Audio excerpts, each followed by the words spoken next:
we went in to replace those guys that got killed there and got wounded.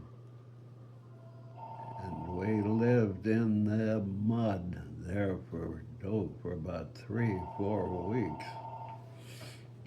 Excuse me. How the hell was it? It's all right. Don't go. worry. Some fucking robot. Anyway, we get into Guam, and oh man, there were still a lot of Japs running around. And they sent patrols out to get them. We had an Indian guy.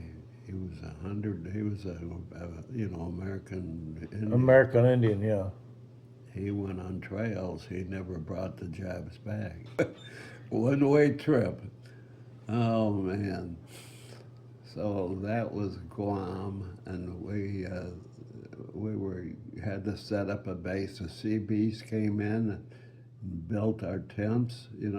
We had nothing. We're sleeping on the ground, and well, we had when I on the ground, we had each guy had a pack, and a Yeah. tent, and then you'd get whoever they assigned to, and you'd sleep in this little two-man tent.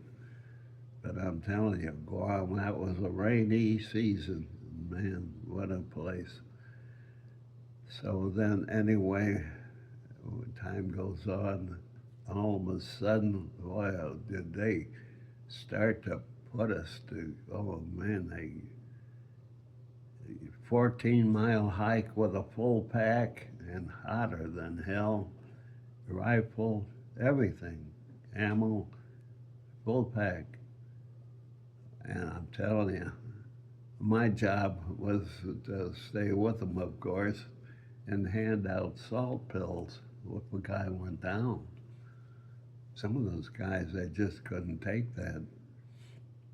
It was all I could do to take it, I'll tell you. But and we knew then that we were going somewhere. Didn't know where. And so we get aboard ship, and man, oh man, when we got near that island, holy shit, you heard all this bombs and these battle wagons sending these great big, God, those goddamn shells were huge. And they were bombing the island of Iwo Jima. And but it wasn't doing much good because these guys were in these caves. Tunnels, yeah. And I saw concrete, oh, maybe 18 inches thick. But those bombs didn't seem to do anything. They had planes that had strafed. I saw a plane go down, and I think our wagon, the battle wagon, shot the tail off. I saw the damn plane, the tail disappeared.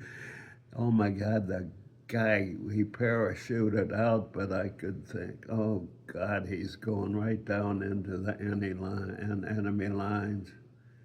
He probably was a target for those some bitches. But anyway, then they set us up, and nothing but like a tent, with our hospital. That was our hospital ship. Oh, and we had a good ship out there, way out, Mercy ship, and oh my God, these guys were getting shot and killed. Oh my God, Mike, it was going so fast. Holy shit. And thank God I wasn't, the fourth went in first, and they mowed some of those guys down. They were waiting for them.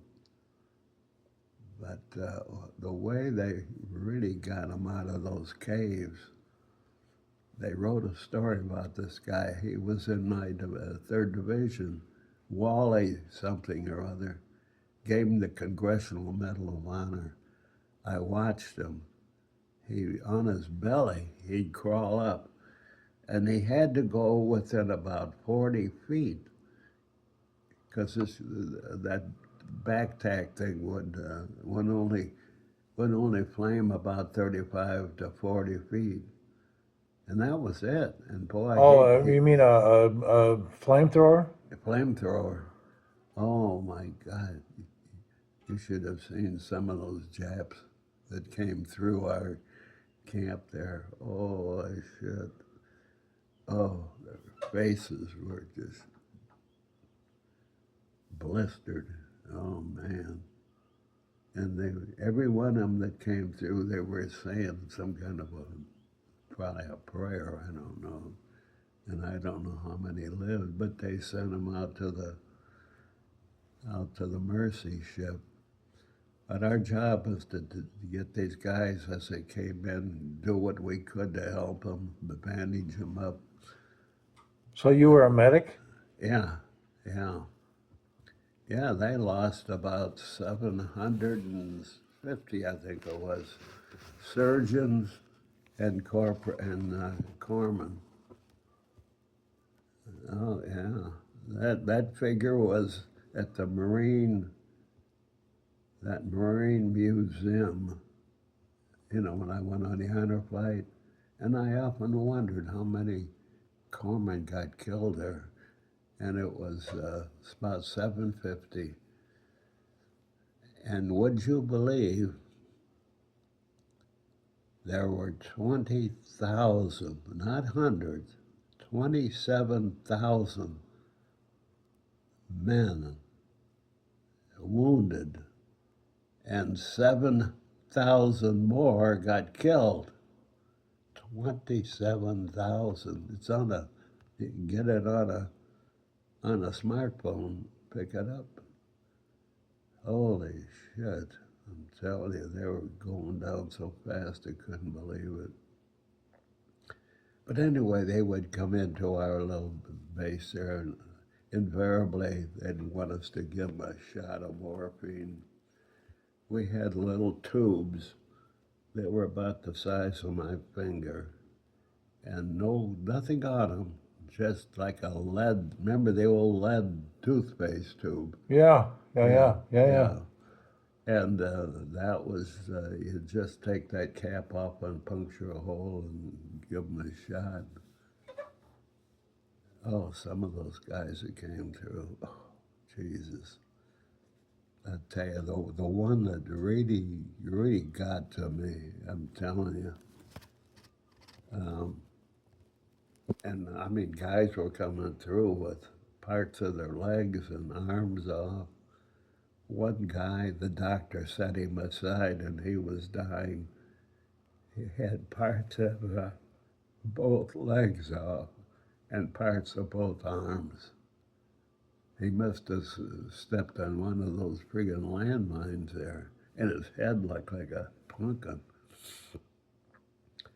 But anyway, the one that really bugged me most, really bothered me, here comes a guy with on a stretcher,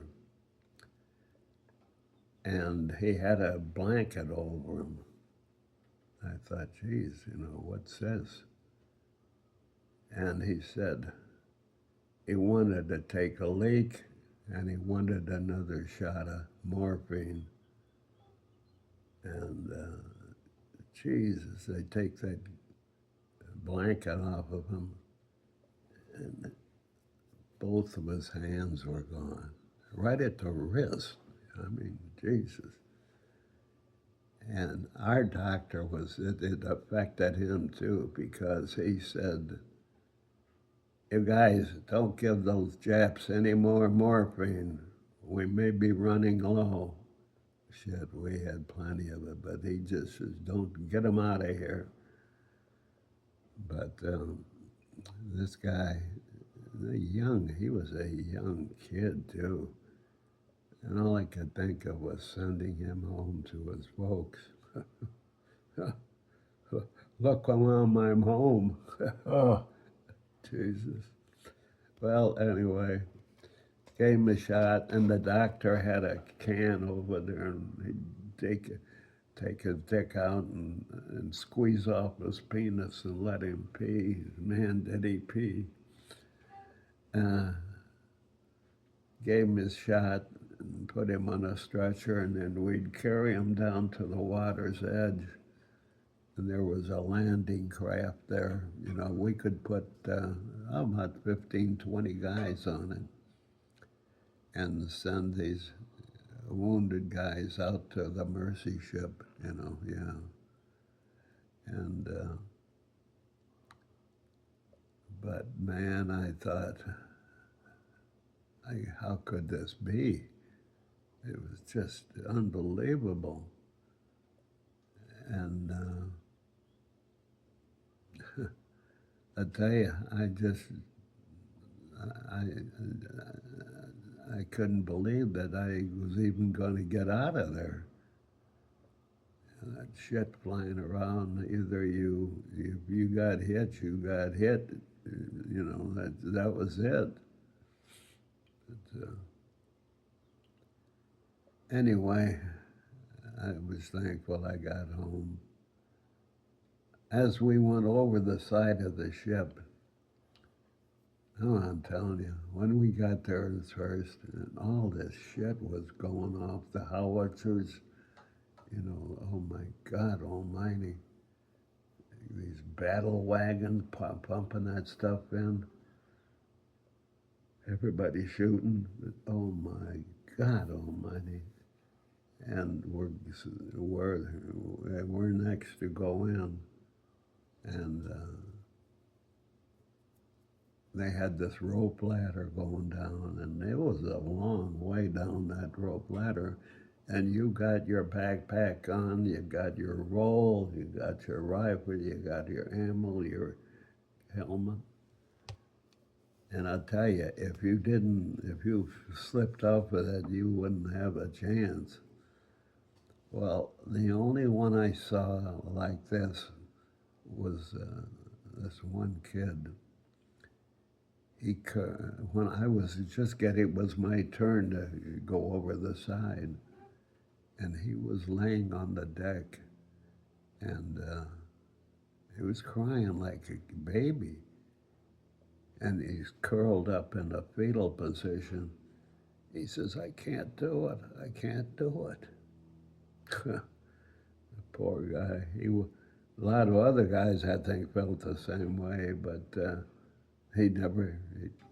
my mind, this one sergeant grabbed him and took him aside.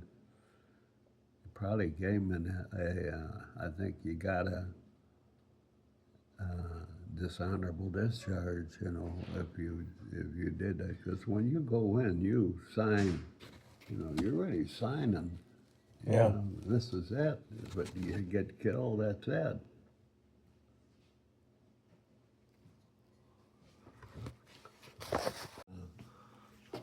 No one, you know, you don't ask the guys what happened. But I like to think, would you give me a napkin, please?